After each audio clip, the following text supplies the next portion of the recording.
Hello everyone, I am Surabhi. Welcome to my channel.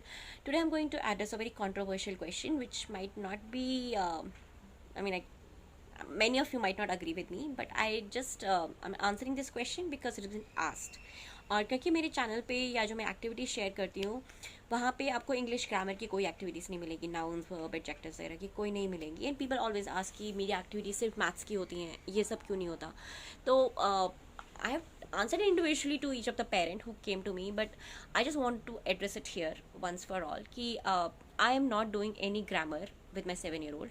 अब 6-year-old से तो मैं करती नहीं हूँ क्योंकि वो अभी रीडिंग सीख रही है. She just learning to read books, तो उसको तो grammar out of the way है. लेकिन जो मेरी बड़ी वाली है who is a very avid reader, she is like avid reader माने वो ना काफ़ी हद तक ठीक रीड कर लेती है. तो मैंने उसके साथ भी ग्रामर की कोई एक्टिविटीज़ नहीं करती. और उसके पीछे एक स्टोरी है which I want to tell you now कि लास्ट ईयर जब कोविड था तब हम बहुत ज़्यादा स्कूलिंग करते थे क्योंकि घर पे होते थे तो कुछ ना करेंगे. तो मैंने जब ऐसे करिकुलम चेक किए, इंटरनेशनल करिकुलम्स वगैरह, I saw that there is after you child learns to read and everything you go to grammar. तो मैंने भी अपनी ग्रामर की टेक्स्ट बुक्स उठाई. मैं सिंगापुर जो करिकुलम की बुक्स हैं मेरे पास हैं, all the books I have. तो मैंने अच्छा कि अब इनको नाउन्स वर्ब्स ये सब पता होने चाहिए. तो मैंने भी वही किया, यूट्यूब से कुछ वीडियोस चेक किए, कुछ ब्लॉग्स पढ़े, and I created 2 or 3 activities, hands on activities की. प्लेस नाउन थिंग इज़ या place thing name is noun, और वर्ब्स ये होती हैं. एंड देन ये कुछ वर्ड्स लिख दिए पेपर पे, अब इसको आइसोलेट करो, यहाँ पे नाउन्स आएंगे, यहाँ वर्ब्स आएंगे. I create all that activity and like आज मैं ये टॉपिक पढ़ाऊँगी उसको. वी सैट डाउन और मैंने उसे कहा कि आज सानवी हम ना आज एक नई चीज़ पढ़ेंगे. And she someone who's like वो ना ठीक रहती है पढ़ने की, कोई नई चीज़ सीखने की ना वो थोड़ी खुश रहती है, अनलेस मतलब बहुत कम होती है और रिपल्सिव होती है. तो उसने कहा कि अच्छा ठीक है आप बताओ क्या पढ़ाने वाले. तो मैंने उसे बता दिया नाउन की मुझे खुद नहीं आती थी, ठीक है, ट्रस्ट मी. मैंने रट्टा मारी थी उस definition because I am very well prepared when I going to teach my kids. तो मैंने उसे बताया ये नाउन होते हैं, this is how you identify nouns, this is what is verb, the definition. और अब मैंने तुम्हारे लिए ये एक्टिविटी बनाई है तो पहले तुम ये करो करा. उसने 1-2 एक्टिविटीज़ करी, ठीक है. फिर उसे उस एक्टिविटी थी कि सेंटेंसेस लिखे थे, उसमें से सर्कल करना था the noun and the verb. जब उसने वो एक्टिविटी करना शुरू करी उसने मुझसे पूछा कि okay I will circle it what you are asking me to do, but why do I need to do that. And I was like because you need to know what is noun and what is verb. And she said like why do I need to know that. And this was something I was not prepared for. I had not done my homework. So I am not telling it's a good thing, I am telling it's wrong at my part कि मुझे खुद नहीं आता. मुझे नहीं पता कि एक 7-year-old को नाउन और वर्ब के बारे में क्यों पता होना चाहिए. I had not done the research और मेरे पास आंसर नहीं था. बट हाँ, एट दैट मोमेंट मैं फिर भी I am a very conventional kind of teacher और अ पेरेंट कि कभी कभी मैं आ जाती हूँ उस मोड में कि क्योंकि मम्मा ने बोला ना ये करो तो मतलब करो. और मेरी बड़ी वाली इतनी रेबल नहीं है, वो कहती कि अच्छा ठीक है कर देती हूँ. But I am just telling you that I really would like to know mama that why are you teaching me this like that. तो मुझे वो बात खटक गई, मुझे बहुत बुरा लगा कि आई कुड नॉट जस्टिफाई कि तुम्हें क्यों पता होना चाहिए. And why do I do that, क्योंकि मुझे पता है इसके कॉन्सिक्वेंसेज आके क्या होने वाले हैं. टेलिंग यू द फैक्ट कि उसने सारी एक्टिविटीज़ बहुत अच्छे से करी, उसे समझ आ गया क्या बोल रही हूँ मैं. उसने 2-3 डेज़ के बाद हमने फिर से मैंने कोई एक्टिविटी उठाई और भी बनाई थी, मैंने बहुत सारी बनाती. बट हाँ, I never put them on the channel क्योंकि only those things I put on my channel which has work for my kid. तो मैं कोई भी एक्टिव डालने से पहले टेस्ट करती हूँ उसको.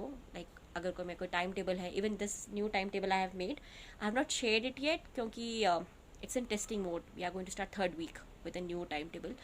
तो इसीलिए मैंने अभी वो I was just in testing mode before I put on the channel for it. So the point I was कि मैंने उस 2-3 दिन बाद दोबारा कुछ एक्टिविटीज़ निकाली और मैंने कहा कि okay Sanvi, so do you know what is noun and what is verb. And she said, no, Mama, I don't remember.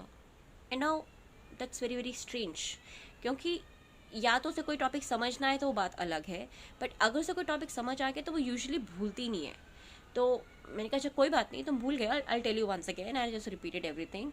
And उसने कहा ठीक है, बट वही कि she is not someone like my little one who will just rebel कि मुझे नहीं करना है. बट हर एटीट्यूड, हर वो जो हाव भाव होता है ना, उससे मुझे लग गया पता कि इसका ना कोई मन नहीं है ये चीज़ सीखने का. और आई डोंट नो, सूनर और लेटर आई रियलाइज्ड कि अगर ऐसे ही चलता रहा ना भाई, तो ये नहीं, it will not work. Basically आप ज़बरदस्ती किसी बच्चे को कोई चीज़ नहीं सिखा सकते, क्योंकि अब वो रट्टा मार लेगा आपके सामने, वो कर लेगा क्योंकि हाँ मम्मी ने बोला है. बट क्या उसे वो चीज़ याद रहेगी? मेरे बच्चों को वो चीज़ें याद नहीं रहती, बिल्कुल याद नहीं रहती. फॉर एग्जाम्पल मैं मेरी छोटी वाली को बोला 76 - 12 करो, और उसने कहा कि मैं क्यों करूँ 76 - 12? Why are you giving such bitch question? Why should I do it? And I told, like, if you want to go to the market, Baba, something is of $76, or you have $76, and the thing you're buying is only $12. You should know how much money you'll get from auntie. And then it's like, oh yeah. And then she did 76 - 12 and she gave to me. तो जब भी मैं उसके लिए questions लिखती हूँ, मैं हर चीज़ के पीछे डॉलर लगाती हूँ, क्योंकि I have to justify कि तुम्हें इसलिए पता होनी चाहिए, because I mean, again, the thing which I was telling yesterday, कि a child need to know कि वो कोई चीज़ क्यों कर रहा है. तुम लेटर क्यों लिख रही हो? Because you want to convey your feelings to them. If you don't write legibly, nobody will understand what you feel for them. So how sad it would be that if you can't tell mama how do you feel. अभी जब हमारी लड़ाई होती है घर पे, मेरे और बच्चों के काफ़ी झगड़े होते हैं, तो मेरे मतलब बेड साइड पे या मेरे डोर के नीचे से मुझे बड़े बड़े I am sorry cards, I am sorry letters मिलते हैं. तो I just tell them that if you could not write I'm sorry mama for what I did, whatever, right, they write paragraphs to me, जो भी कांड किया होता है, that then you would not have been able to convey your message to me, क्योंकि मैं तो lock room में हो गई थी कि मुझे तुम लोगों से बात नहीं करनी है, तुमने बहुत गलत किया. But that is why they realize that writing your message, and that too legibly, that the other person can understand, is very important. But जब उसने पूछा कि मुझे नाउन और वर्ब क्यों सीखने हैं, तो मेरे को नहीं था पता. और मैं अभी भी एक्चुअली रिसर्च मोड में हूँ कि एक 7-year-old को मैं, I know they are important, I know हम सब ने पढ़े हैं और थोड़ी बहुत रिसर्च करी है कि हाँ होते हैं, इंपॉर्टेंट होते हैं, you should know in writing, letter on writing essays और everything, you should know the noun verbs everything. But एक 7-year-old को मैं कैसे कन्विंस करूँ भाई कि तुझे पता होना चाहिए कि एडजेक्टिव क्या होता है, या एडवर्ब क्या होती है, या प्रोनाउन क्या होता है, क्योंकि मुझे नहीं पता. मैं I am not able to justify to my daughter. तो इसलिए हम ये करते ही नहीं है. हम बाकी बहुत कुछ है पढ़ने को, बहुत कुछ है सीखने को, तो हम कहते हैं हम वो सब सीख लेंगे. When I have a logic reason to tell you कि इसलिए तुम्हें अभी सीखना है, देन वी विल डू. तो हम ग्रामर में क्या करते हैं, हम ग्रामर में बेसिक रूल्स करते हैं, ए एन वाला, वही जो तुम्हारी राइटिंग में फ़र्क पता चले. ए एन वाला, फुल स्टॉप वाला, कैपिटल लेटर होना चाहिए. जस्ट कि मतलब जैसे अगर मैं एक कहूँ कि मुझे like we did the school work this week, कि मैंने उसे 5 ऑब्जेक्ट्स दिए, like 1 sheep, 1 shovel, toys kind of, कि मुझे ना हर एक के बारे में एक सेंटेंस लिख के बता. और जब वो लिख रही थी तो मैं उसे बता रही थी कि I don't want this thing, I think this letter has to be capital because it's not legible and everything like that. तो मेरी इस वक्त की रिक्वायरमेंट उनसे यही है कि तुम जो भी लिखो, it should be legible, for the simple reason that the person you are communicating your message to should be able to read it and should be able to get the message, otherwise your writing is useless. तो so that is my basic requirement कि तुम ज़्यादा लिखते नहीं है, but जितना भी मैंने कहा कि वो अपने फ्रेंड्स को मैसेजेस लिखते हैं, मुझे लेटर्स लिखते हैं, तो उतना होना चाहिए कि मैं पढ़ पाऊँ, मुझे समझ आ जाए. स्पेलिंग्स भी उतनी करानी चाहिए.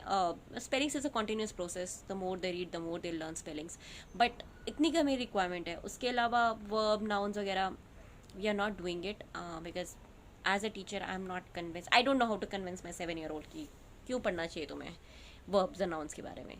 So maybe when I'm able to justify to her, she shows interest in these kind of activities because she finds a reason in it, then I will upload these kind of videos or these kind of workbooks on the channel.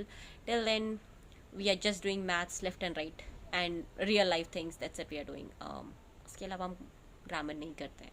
So I just wanted to share my story and clarify कि for that you have to research some other channels or some other mothers. यहाँ पे नहीं होता grammar. So that's all. So thank you for watching. Bye bye.